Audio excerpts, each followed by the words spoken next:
Aloha and welcome to Redtime Stories. I'm Tamara Mackay, host and founder of Redtime Stories. We're here to share stories and talk about things that have to do with life, liberty, and the pursuit of happiness while protecting our First Amendment rights. Thank you so much for tuning in for another episode on Redtime Stories. Last week we had guests from Hawaii and Florida, and now this week we are happy to have a guest all the way from Louisiana. I'm very fortunate to have as a guest Rusty Spindel, who I also consider a friend. We got to know each other when he was an instructor in Las Vegas, and he made the classes so much fun and much more tolerable with his style of humor, his stories of his experiences, and as an official within the NFL. Rusty has some great insight. I'm super excited for him to share his experience and insights on living in Louisiana, his visits in Florida, his time in Las Vegas, his opinions on the current state of affairs of our country and the world. So before we head on and speak to Rusty, remember, if you have any content or questions, please send them to me at writeasred@pm.me. That's right, RIGHTASRED @pm.me. We're going to keep talking story with real people, with real stories, and putting some rumors to rest. So without further ado, let's get started with our first guest, Rusty Spindel, a great man who was an NFL officiant, professional speaker and motivator, co-founder of the NFL Officials Hall of Fame, and just an all-around good guy.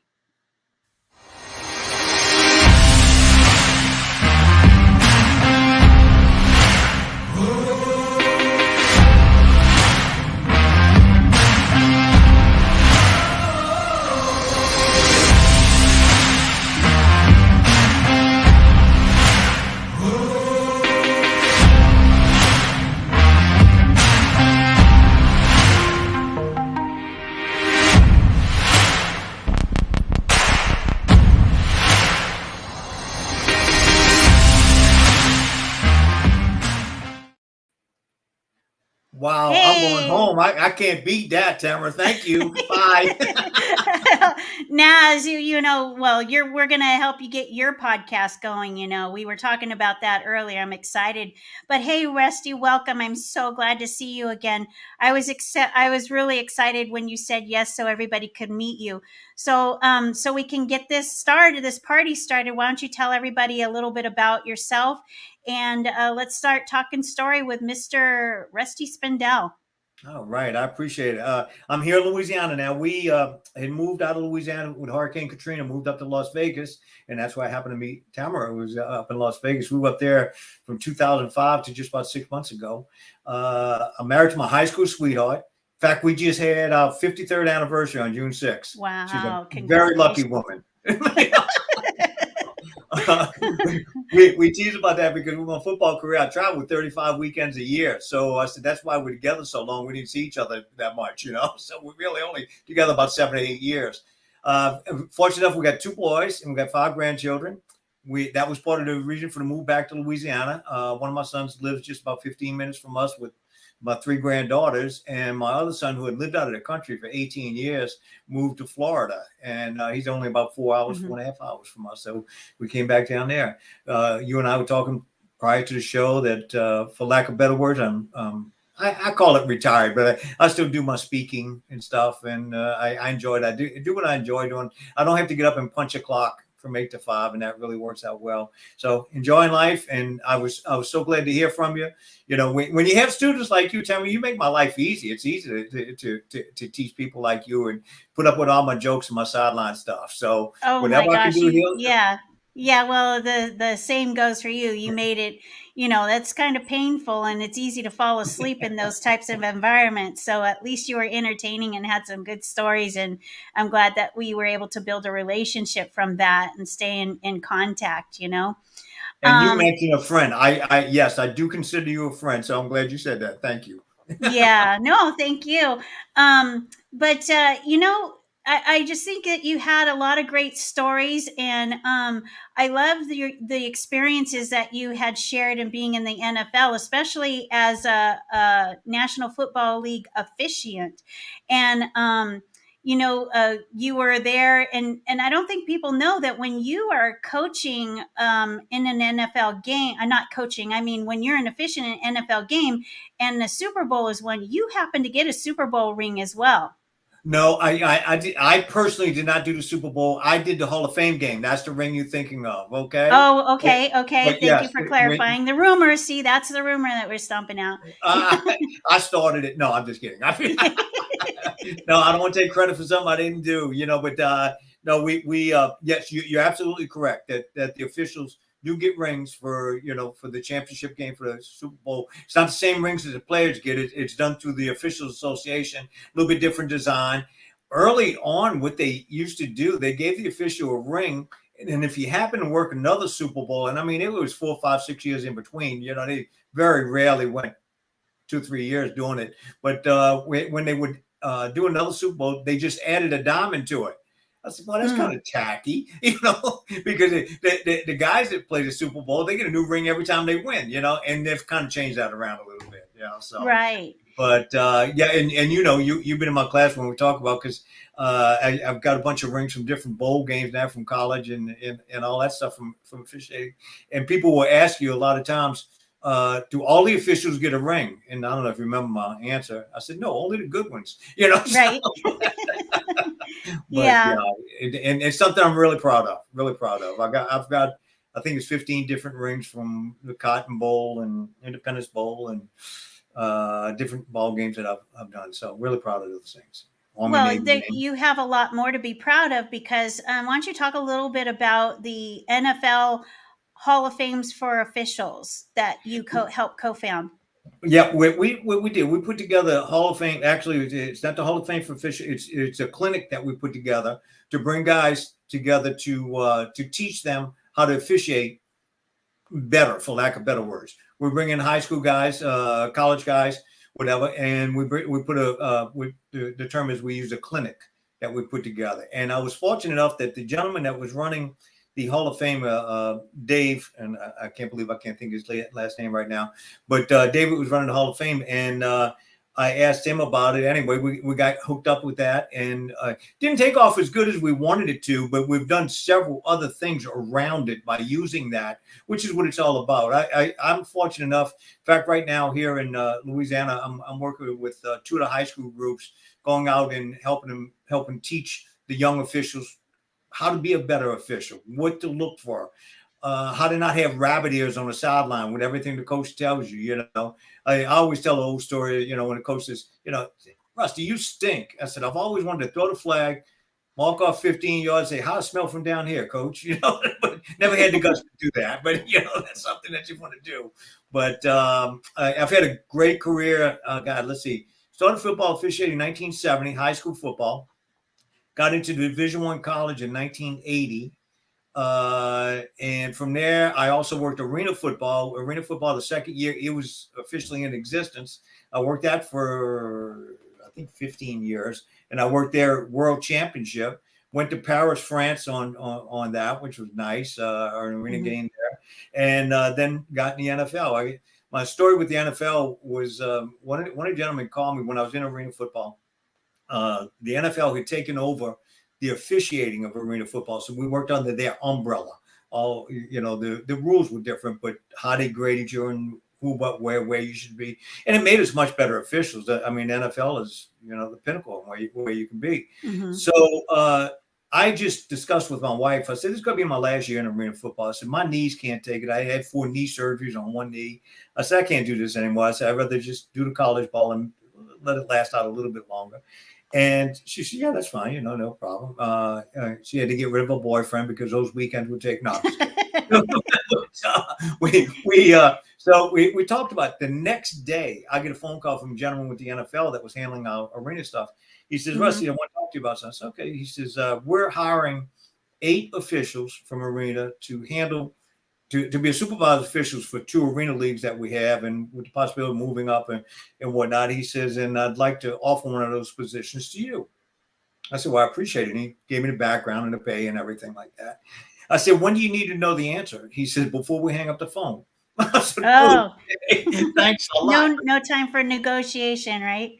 No, and you I'll go back, and when you get the opportunity to go under the NFL Hmm. umbrella, I mean that's the best you can do. And just having Right. the discussion with my wife about retiring anyway, what I was going to say, another year to blow this chance? No, So that got Yeah. me started in the NFL, and I went to work with the NFL. They call it a recruiting coordinator, okay, of officials. And some of it took place. I started in Vegas and moved down to Texas for a little bit, but anyway, we would go. My job was to go to the press box of high school games and some college games, and see if I saw an official that may be good enough to make that step up to the NFL. And Hmm. officials are graded just like everybody else. And it was so funny. I had this conversation about 3 weeks ago with a gentleman. I was at a speaking engagement, and he said he was up in the press box one day for a game at LSU. He said, and he happened to be sitting next to a scout for one of the pro teams. He said, and he says, and the supervisor of officials for the college thing. He said, I never knew that you guys went through that much stuff. And what I found out was we scout the guys almost identical. The Oh, players and the officials. Were they in the right position? Or are they in shape? Were their eyes looking the right way? All that. And you start with 100. That's what happens when we go out on the football field. Start with right. 100, and then for different calls that you make, you may be downgraded.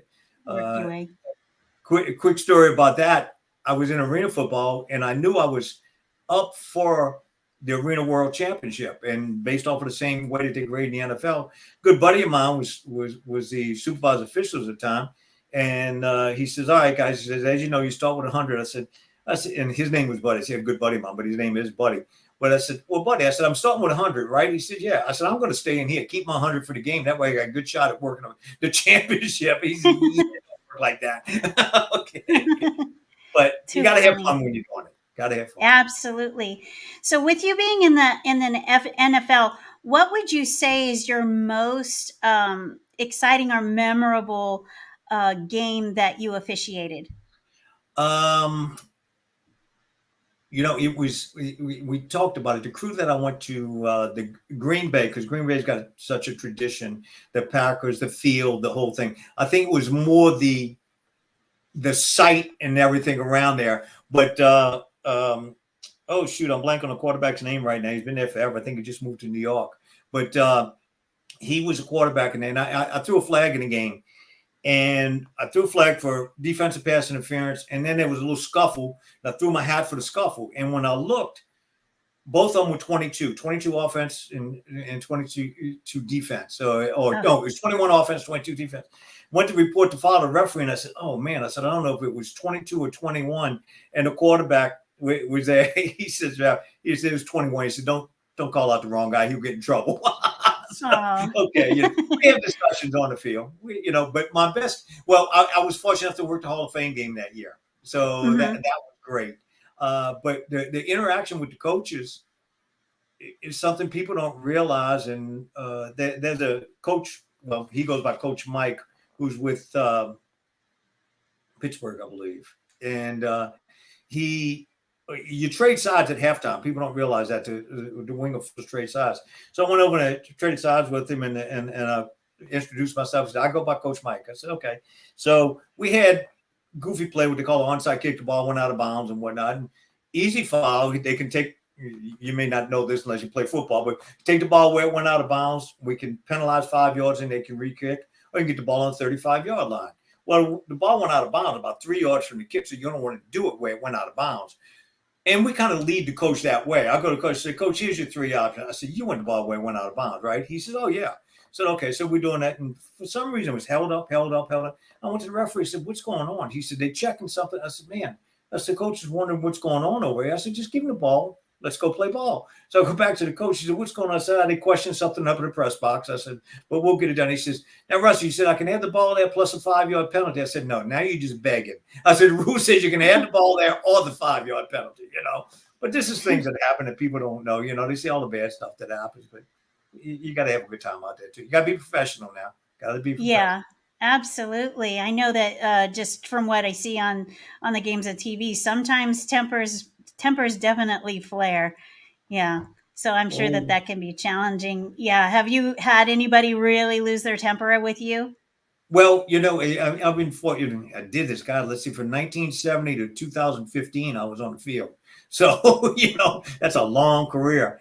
One thing that really sticks out in my mind happened to be a college game. There was a linebacker. I'm not going to mention school or whatnot, but they nicknamed him the Viking because he had long hair at that time. And I mean, this kid was chiseled and built and whatnot. And he was a hell of a ball player. And I worked what they call umpire at the time. So I was close to him all night long. He was captain of the team. And right before halftime, there's a scuffle that breaks out. And I always teach young officials, if you're going to break up a fight, you step in the front of that ball player. Mm-hmm. Make sure he sees you. I say, because if not, you grab him from behind, he's going to elbow you. He doesn't know it's you, And mm-hmm. So I stepped between the two ball players, and I got the Viking by the waist, and I'm pushing him back. Now, he's gone back because he can go back, because there's no way in the world I could have moved him if he didn't want to. But what happens in that thing, if he goes back with me, he didn't back off of the fight.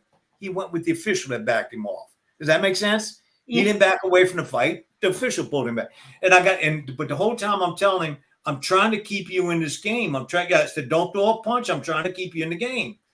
Mm-hmm. And so he settled down. We did our thing. I go to get him for halftime to come out for second half options. He called me by name. He said, Rusty, I'm going to tell you. He said, I appreciate what you said. I said, what? He says, when you said you're trying to keep me in the game, he said, the little buzzer went off in my head. Hey, dummy, you don't want to get thrown out.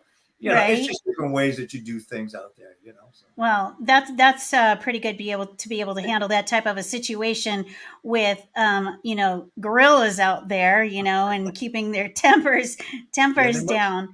Yeah. So there was a program that you were putting together, and I believe it was for the Raiders when we were both affiliated with a mutual company. Whatever happened with that program? Yep. I'm a member of the NFL alumni, and they're in Vegas. It's the Raiders group. Now down here in Louisiana, it's funny. I ran into a guy the other day that's a member of the alumni down here. They don't have an alumni group in New Orleans the way that this is set up. It's called the Gulf Coast area, so a little bit different. I'm going to join that group. But what happened with the Raiders group? What I did, the quote alumni group, but through the Raiders, with the real estate company we were with, we offered them that if they came to class, they would get a 50% reduction on the fees in class.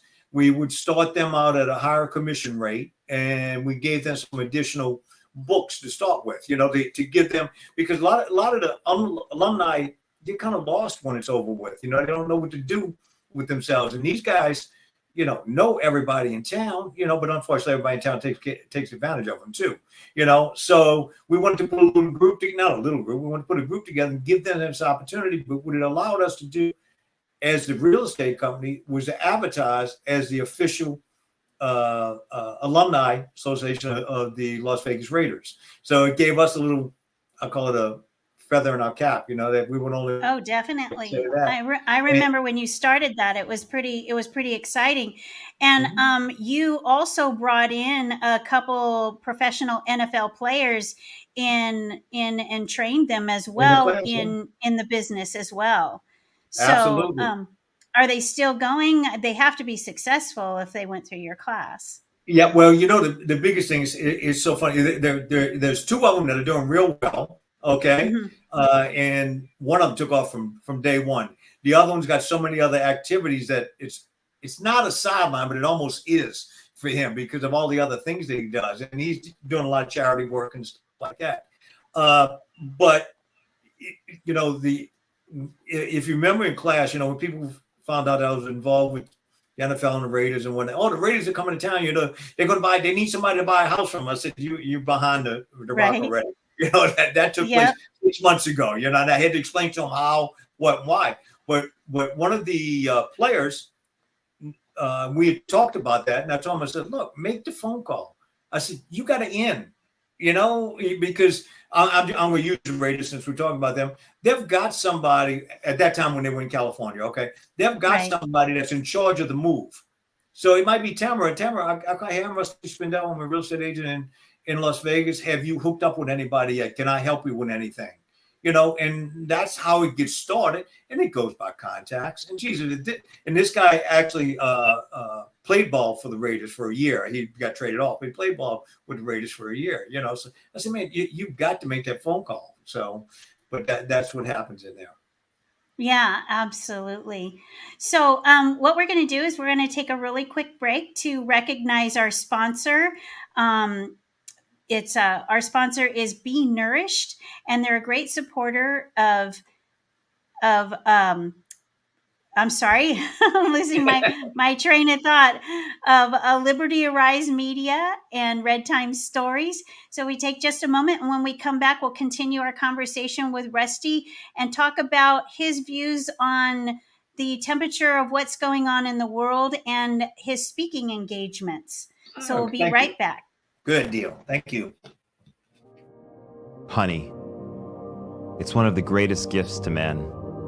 With millions of wildflowers in every bottle, the nourishing power of honey is still yet to be fully discovered.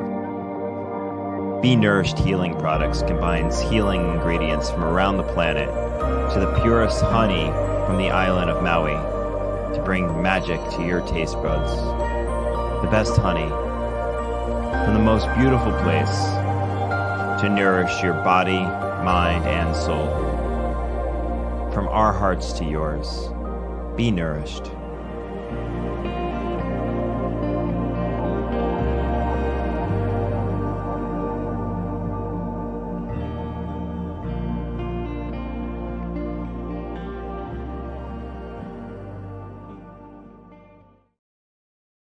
Okay, we're back. Be Nourished has some fabulous products. Please remember to enter Liberty when at your checkout to receive 22% off. Rusty, you have to try it. It's the most amazing honey. They have different flavored honey, so you got to try it. And then if you do, fly me over there to go shopping for it. Sure, I'll bring you, or I'll bring you a jar over when I fly over next time. Okay? Oh, there you go. There you go. Yeah, then I just got to meet you in Las Vegas, right?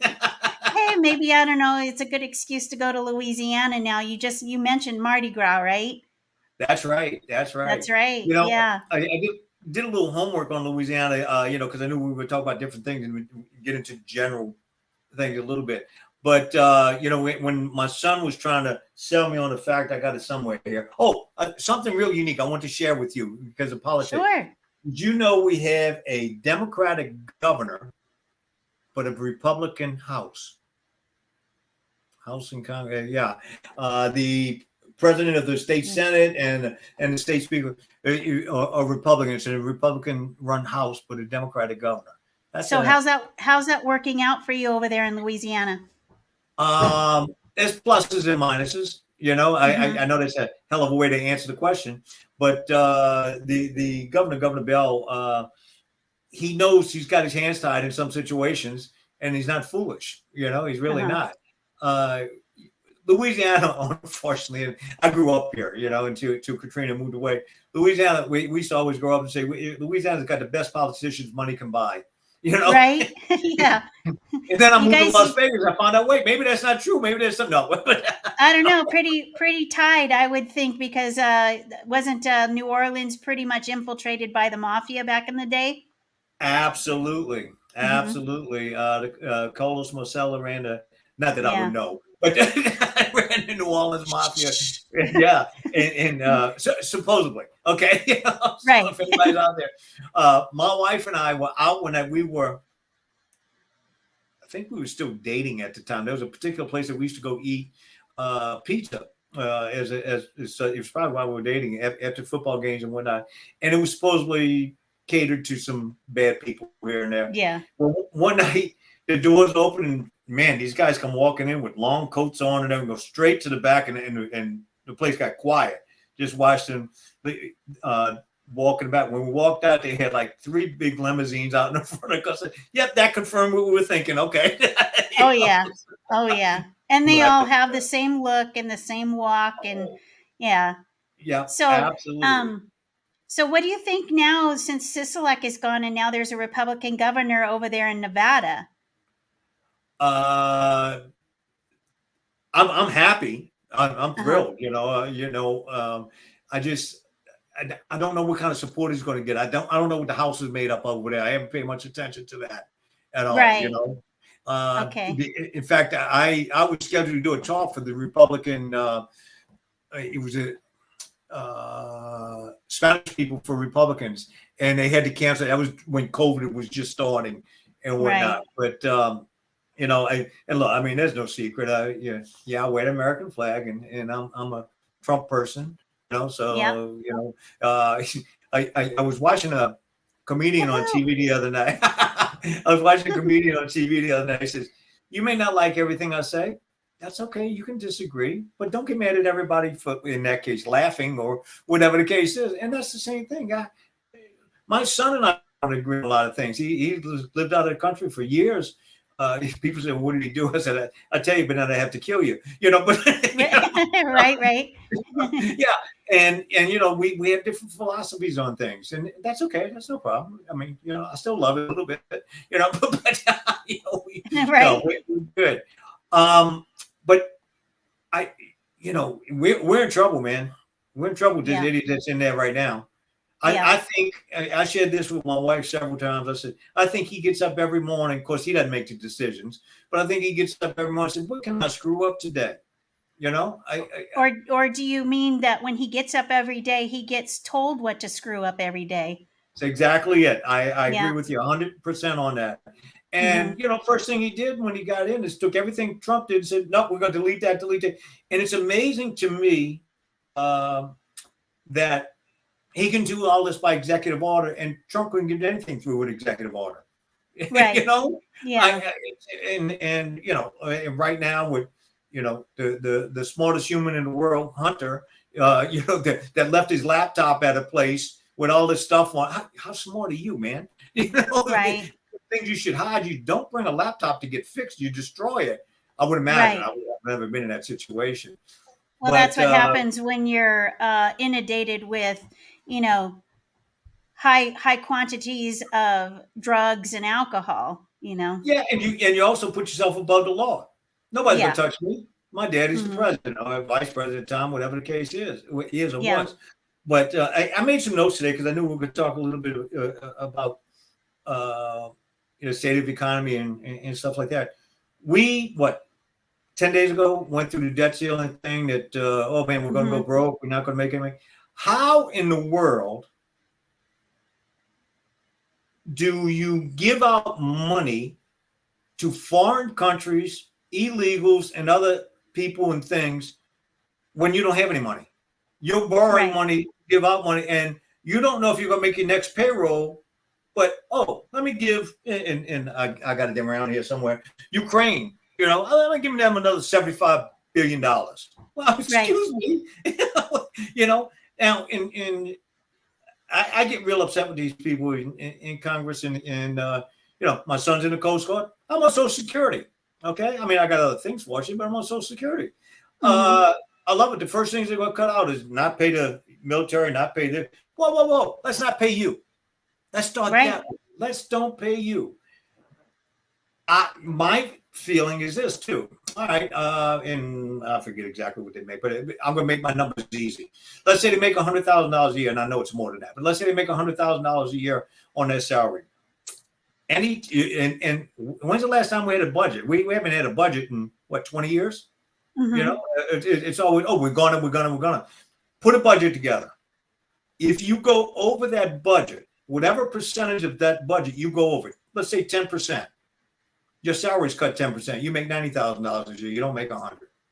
Oh, sure. Yeah, You hit them know? in the pocket and there'll be some solutions. But it's like the politicians, and we're seeing it a little bit on both sides, is that, like, for instance, over here in Hawaii, regardless of the testimony, I mean, there was overwhelming testimony for people to vote against the current bill that was majority voted in for to give them a 64% raise. And here in Hawaii, we have homeless that are even shipped over here from various states on the mainland. So we have a huge homeless population. Cost of living is outrageous. The a Junkalunk home is an average of $1.1 million. For a fixer upper. And methamphetamine is out of control over here, and human trafficking, because we have no borders. It's open seas right here. So there's a lot of challenges, and I think that they use Hawaii as an opportunity, as I mentioned before to you, like over here in Hawaii. Not only the names that I mentioned, from Obama to Bezos, Oprah, Zuckerberg, we also have Bayer Monsanto over here. So where we have more lenient laws, so that I think they use us as a test site, because Monsanto, when Bayer was Monsanto, they were kicked out of various states over there. Now we have a lot of the problems that you had mentioned. And do you think, first of all, in Louisiana, do you see a lot of border issues with the illegals infiltrating Louisiana? We haven't had it as much as some of I mean, we're right next to Texas, you would think, but it appears that they're going more north or southwest than they are coming here. Now when you almost I had a friend of mine said, "Who the hell wants to live in Louisiana? That's why they're not going there." We got good crawfish. We're the crawdads. That's it. Look, we're on the same page. I said we got good crawfish. But it has not been an everyday issue here at all. Now, on the other side of it, the city of New Orleans is really, really bad with crime and murders and whatnot. I think they number one right now. I mean, they were. Yeah, I think so. So maybe the people that are coming in are smart enough to say, "Man, I ain't going there." But, right. and if they don't come here, I mean, it's so natural for them to skip us and go to Florida. I mean, the way it works, you got Texas, and I'm not a geography person, but you got Texas, Louisiana, Mississippi, Alabama, then Florida. Right. My son's house from my house, who lives on what they call the Panhandle of Florida, right on the beach, is 4 hours and 15 minutes from here.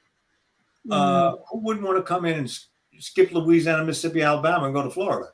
If you got a choice, So, and Louisiana is a poor state. Louisiana is a poor state to begin with. I doubt seriously that they would be putting them in $500 hotel rooms, like they've done in some other states. Louisiana, about 2-3 years ago, and it may still be around the same, was ranked like number 48 out of 50 states, as far as being poor. But then it comes back and it says, okay, it's 14% cheaper to live here than, let's say, Nevada. Okay. Right. Houses are 32% less expensive than Nevada. But most of our problems come from the politicians, though. That's what. Right. Well. But it was it seems like so long. Seems like it's across the board. That's where all of our problems come from, is the politicians. How is the Republican Party within the state of Louisiana? Is it very proactive, people oriented? What is the temperature of the Republican Party over there in your neck of the woods? They're, in my opinion, proactive. I was at a charity event just a couple of weeks back and met 3 people running for different positions in the state government, and they're all running as Republican. Louisiana was originally a Democratic state. I don't know if you know that. It was a Democratic state, almost 100%. I can't remember. I think around the 60s it changed a little bit. Okay, but when my wife and I first registered to vote, I didn't want to register as a Democrat. I didn't want to be a Democrat, so I registered as an independent. Well, back then you couldn't vote on anything. They had Democratic election. You're independent, you can't vote. Oh, wow. So it was crazy, So, but it's worked out a little bit better now. And I'll share with you background on me. I was asked several years ago when we lived in New Orleans to run for councilman for the city. And some guys took me to lunch and said, "Russ, you'd be ideal as councilman." I said, "Well, let me think about it. Let me talk to my wife." So I went home. My wife soon says, "No way." I said, "Honey," I said, she says, "No way." We were in real estate at the time, and things were going good, She says, "I don't want you to run for council." She says, and we've dated each other since we're 15 years old. She says, "I don't know which skeletons we may have in our closets." She said, "But I don't want to find out on TV." Yeah. I said, fair enough. Okay. Yeah. Do Uh, you feel with the current the current thing state of affairs that's going on, do you see that there's any hope for our country in 2024? uh, if it's a fair election, and that scares the living hell out of me, Mm-hmm. because I personally don't think the last election was fair. Okay, Mm-hmm. there's good people agree, disagree with me. I don't care. I'm just giving my opinion. That you don't go to bed at night leading by whatever 60,000 votes and lose by 5,000 next morning. Right. It Yeah. just doesn't happen. And if they didn't, and from everything I see, they haven't cleaned up the election process yet. Mm-hmm. So what's going to be the difference in 2024 than was in 2020? And they talk about keeping our current president, he's not going to debate, he's not going to do this. Wait a minute. This is the United States of America, man. Oh, and I see. So what? They just came down with the indictment to Trump today. Did you see that? Did you see it before you Uh, came on? I haven't. Yeah. Yeah, I haven't had a chance to watch it. I have it in my save box. Yeah. But they did indict him, from what I understand. So he's supposed to be in court Tuesday. Now, I'm sorry. What's the difference in that and a banana republic that we Right. always fight against? And that's exactly Mm-hmm. what's going on. And when you've got all this smoke around certain people, there's got to be fires there, And how do you take the FBI and the DOJ and not? I'm going to investigate Rusty this way, but I'm not going to investigate Tamara. She did the same thing. I'll just use the Right. boxes. I don't care. Mm-hmm. That the boxes that they took from the White House, and of course Trump was president, so he could do it because he could declassify them. Biden's been doing it since he was a senator. I'm sorry, something's wrong here, Right. But that's what scares me. And I know I didn't give you a direct answer. I think if it's a fair election, we'll win and we'll move on. Mm-hmm. But I'm scared to death of that. And What do you think that the people can do now? What would be some suggestions that you could give people? I mean, I have a couple, but what do you feel people could do to help ensure that we have a chance in 2024? get involved. Number one, that's a key word. Get involved. I don't care Mm-hmm. whether you're putting out signs or join a group to put some mailers together, or you can be one of the I forget what they call them, the people that watch the votes that go in, Mm-hmm. and The poll watchers. Mm-hmm. yeah, and but if you think about it, the last one, they kicked the poll watchers out and moved them way back where they couldn't see anything. Mm-hmm. You've got to, we on the Republican side of this, and Congress, Senate, our guys are just so weak up there. I mean, I hate to say that, but Mm-hmm. one thing I can say about the Democrats, and I don't like it, they stick together. They stick Mm-hmm. together. We don't, and we're not strong. And I'll go. I don't care. And Lindsey Graham, for instance, Lindsey Graham. Uh-huh. I don't know how you feel about him, and but every time you see him on TV, Rhino. this is what I tell my wife. Every time you see him on TV, we're going to look into this. We're going to write a letter for that. We strongly suggest this. We feel that he ain't done a damn thing. He says he's going to do all this. Yeah, he writes all these letters and bullshit, but nothing happens. Right. I Nothing call it happens. talking bubbles. Talking bubbles. Looks really I like pretty, but that. they pop. Yeah. Yep. What I think, a little bit, in my opinion, in my experience of being involved with the Republican Party in the past couple years, is it seems that there is a lot of infighting, but from what I've seen, it's not necessarily infighting because of disagreements. It's because we're fighting infiltration, especially over here in the Republican Party. We found, Bernie Sanders infiltrators within the party, people who have supposedly they use the excuse or the guise of being a walk away from the Democrats, yet they come in and they cause up trouble, they disrupt the party, they take over, they bend the bylaws, they manipulate and weaponize the bylaws, and then they cause chaos and claim innocence. And I've been talking to a few other chairs across the state. across the country, and they're starting to find the same thing. Is the Republican Party isn't suffering necessarily from infighting, but it's the people who are true Republicans and patriots are fighting the infiltrators. So I think people really need to pay attention to that, and we got to come up with better solutions. I think it's a great statement. I really do. Almost like the old term, the rhinos. It's people that came in. Well, that's what my sister lives in Texas. A lot of people from California moving to Texas and Florida and whatnot. Well, wait a minute. You're moving from a place because you don't like it. Don't bring your stuff with me. That's like people coming from other countries. And they move in a particular neighborhood. We don't want this law. This law shouldn't affect it because in my country we did it this way. You're not in your country, And the same thing, California. You were in California. You didn't like it. You moved to Texas. Why would you screw up Texas? Or Florida or Louisiana? It doesn't make any difference.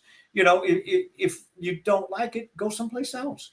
Right. People coming into our country right now, and look, my two daughter-in-laws. One is from the UK and one's from Ukraine. They both came here legally and everything. So, people say, oh, you're talking about, I got two, we're international house when we get together. Between their accents and my Southern accent, nobody understands anybody, so. But, it's do it the right way. God, it's just, to me, it's so unbelievable that Biden has not been down. Great. He went down to the border that one day where they did a photo shoot, and Kamala has been down there one day. How do you get up in the morning and know that? And I'm going to make up a number because I don't remember what it is. 30,000 people are going to cross the border today illegally, and you don't care. You don't care. It's all by design. Oh, I agree with you 100%. To get the votes for later down the line because they're losing votes elsewhere and stuff. And I love it. We'll go down to Cabo San Lucas every year. We've been doing that for 20 years. I love it down there. We went down there last year. It was after COVID. We still had to get a COVID test to come back to the United States. Had to be done within 48 hours to get on the plane. What about all these people coming in from these other countries? They're not being tested for diddly. No. And they were already finding diseases and stuff like that. And what is it MS-19? The gang and that are coming in. Come on, man. You've got to be smarter than that. How much money are they paying you? Because I think he's coming in the back door some kind of way. He's getting paid off to let all this stuff happen to ruin. Yeah. Now it's not. Yeah. It's not only the payoff but it's also, the drug deals and the money that they're making on human trafficking. So, I mean, it's a gajillion dollar industry, human trafficking. Very, very sad, very scary. I hope that none of your audience feels like I'm an idiot for saying this. My oldest boy and I, he says, you don't believe that, Dad? I said, yes, I do. Years ago when Obama was president, I said, Obama was put in here to run the United States. He said, oh, no, Dad. I said, that's my feeling. I'm not, just watching everything that's going on. That's my feeling. And I still feel it. Look at it today. And that's who's running the show behind Biden anyway, his group anyway, Yeah. Oh, absolutely. He's even admitted it. They have him on video. If he did his third term presidency, he'd be doing it from behind the scenes. So he's the one who's wearing the Joe Biden mask, I believe. Yeah. You had mentioned that two of your daughters were one is from the UK and one is from Ukraine, and they came over here legally. What opinion do they have about these illegal immigrants coming across the border and just getting a free pass? Well, the one from the UK just made the move over here. God, it started right before COVID. All of her paperwork was going, and everything was so screwed up. Oh, COVID's going on. I can't do this. Now, she's married to my son. They've been married for 8 years. Okay. So it's not like, oh, she's coming over here to get a green card or whatever. Right. Married for 8 years. They owned, I guess when she was applying for, probably 7 or 8 different properties in the States. All she wanted was a card to go to work. She had a great executive job waiting for her. I'm not going to name the company, but executive job. And she couldn't get the card because, no, you got to go through this, you got to go through that. And it probably cost her, I know it was more than $5,000, probably $10,000 to go through the process, the legal way to get it all done. Okay. Wow. I told her, I said, when we go to Cabo, come with us. We'll walk across the border together. Right, exactly. I was just going to make that joke, but you beat me to it. Mm-hmm. No, Wow. I mean, she knows what's going on, you know, but she's a very intelligent girl, and she doesn't quite understand all of the politics in the United States yet. You know, it's running away Right. where you got a king and a queen. I said, well, Biden thinks he's the king now, so Right. what's going on? The one from the Burger UK, King. I mean, yeah, I like that one. The one from Ukraine, he's been over here. 13 years because we were together last weekend. That's how long he's been over here.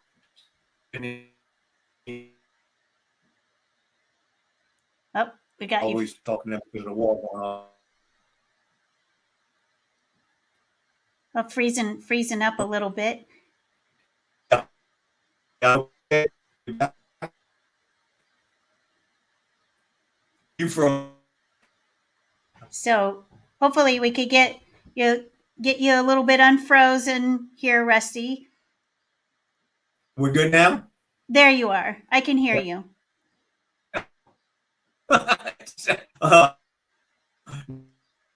So, well, I wanted to give some time before we run out of time to expand a little bit on your speaker, the speaker professional speaking jobs that you do. What do you focus on?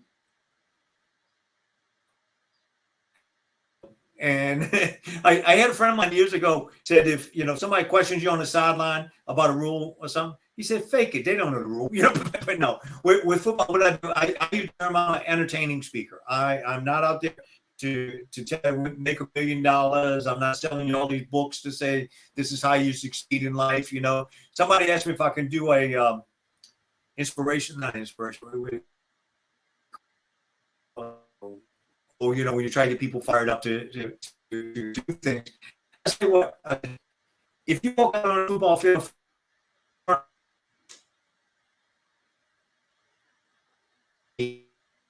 Oh, we're losing you a little bit. Yeah, that's up again because you're frozen on my side. Now I'm moving, you're frozen on my side. Let me know when you get back. Let me know when you hear me. I think I can hear you now. Let's try again. Yeah. Doing. And you'll get all excited. I came up with a term that I want to use here. 100,000 people live, 10 million people on TV, $7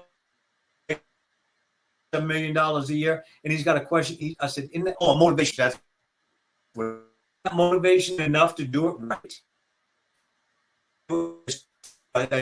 I talk about the name of my talk is Beyond the Goal Line. I tell you things that happen in the background.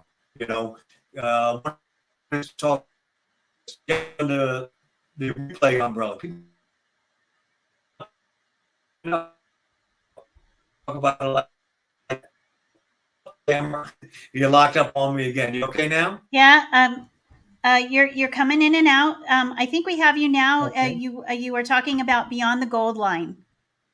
Yeah, Beyond the Goal Line. So about football, traveling, the background, what we look for as an official, how, what, why. Just an example I give us is, if you ever wonder what people, what happens underneath that replay booth, you say, yeah. I said, come to one of my talks, you'll find out. Kind of like that. Or, we talk about I throw eggs up, blow whistles. It's strictly for entertainment. We go, 45 minutes to an hour. I've talked in front of over 2,000 ladies of the Saints. Business clubs, that.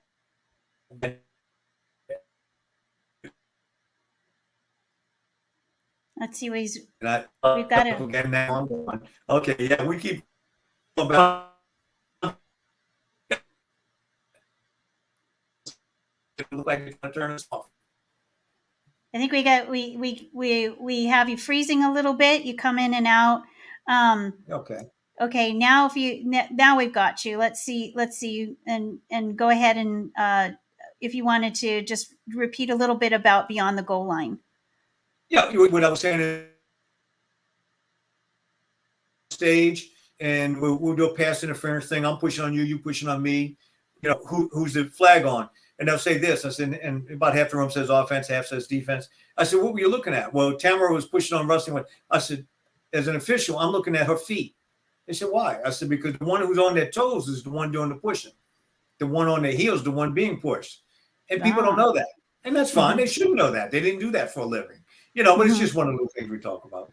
And I talk about golden nuggets that people don't look for in the regular field, and I've had so many people write me to ask me to send them those golden nuggets after I get to talk, but we have a lot of fun. And like I said, we blow the whistle, we throw the flag, bring people up on stage. So if you know anybody wants a good, entertaining talk, no, it's not motivational, but there's enough motivation in it to get you going. And I've never had a crowd. The good news is if I remember, every talk that I've given, they're always wanting more, which is good. It's not like, okay, we're dead in the water. Absolutely. Now what? Absolutely. So, Rusty, do you go how far do you go to do your talks? Like, I'll go anywhere. You'll come to Hawaii? Absolutely. I went to Dubai. Now I worked that out. Contacted the football group over there. My grandson was playing football over there when my son was living over there. And they helped me out, get over there. Oh, yeah, Russ, would love you to come give a talk and do that, I've done it. Cabo San Lucas. I've given talks down there, So, yeah, I'll go anywhere. We can work out details and go anywhere. Tamara, you got my contact information, but the easy part is Spindel Realtor, just like the last name is spelled in the word realtor, at Yahoo. And I'm happy to talk with anybody about anything. Do you want to share your phone number? It depends who's going. You go call me. If a girl answers, hang up now. Yeah. Yeah. It's his number is 1-800-LOVE-TOY. I'm just kidding. 702-756-6614. 702-756-6614. Do you have a website by chance, Rusty? No, actually, and I'm working on that too. We talked about a podcast and stuff. I had a website before Katrina, and it got wiped out in Katrina. And I've never gotten back to it. When I was in Vegas, I was doing everything word of mouth, and people that know me and whatnot. And I mean, I got some advertisements. Stuff. If you go up on Facebook, you'll see some things on there that, and I know you did because you brought some things up. But there's a handful of my talks up there. There's a promo on there, So. Please contact me. I'm happy to send anything to y'all. Awesome. Thank you. So I'm going to give you, 2 minutes and get maybe some final thoughts for our audience. Maybe some words of hope for our fellow patriots. That's what I was getting ready to say. Let's get this stuff. That's the word I was trying to figure out together. Okay. Let's get this together. Let's do what we're supposed to do. Let's bring this thing back home where it's supposed to be. My father-in-law passed away about a year ago. He was 92 years old. He says, Russ, I've lived too long to see what's going on. And think about it. You go back to World War I, World War II. I mean, kids were joining the service at 16 years old to fight for their country. Now, God, there's no patriotism, and we got to have that, man. We've got to have it. And, spread the word. Spread word, and if you see something going on wrong, take care of it. And you know what? Don't let the 1 or 2% of the country run the other 98%, like we're doing. Okay, yeah, it makes no sense whatsoever. Yeah. Well, that's it. Let's get out and vote. Make sure we vote the right way. Oh, well, I so appreciate you coming on, and I hope you'll do another episode with me. I would love to. That would be great. I just wanted to thank you so much for joining us, and thank everyone else for tuning in, and hope that you keep tuning in Thursday at 3:00 Hawaii Standard Time on the Liberty Rise Media platform. You can find us on Rumble, YouTube, Red Pill, and Facebook. I do also have a page on Instagram, which is Redtime Stories. Please join us next week as we will have Stephen Stern. We look forward to hearing from Stephen Stern and the Precinct Committee Man Project, his experiences with Steve Bannon and his visits with Donald Trump. And please remember to reach out to me, writeasred@pm.me, for any questions, content, or send in those video clips. As I mentioned before, we're still working on Redtime Stories for Children. It's going to be a lot of fun. It's been a lot of fun to work on, and I look forward to sharing it with you soon. Thank you again, Rusty, for joining us. I really appreciate you, and I appreciate everyone who continues to join in and support Redtime Stories and the Liberty Arise Media platform. And just remember, everyone, the truth has no fear. Thank you, Tamara. Appreciate it very much. Thank you.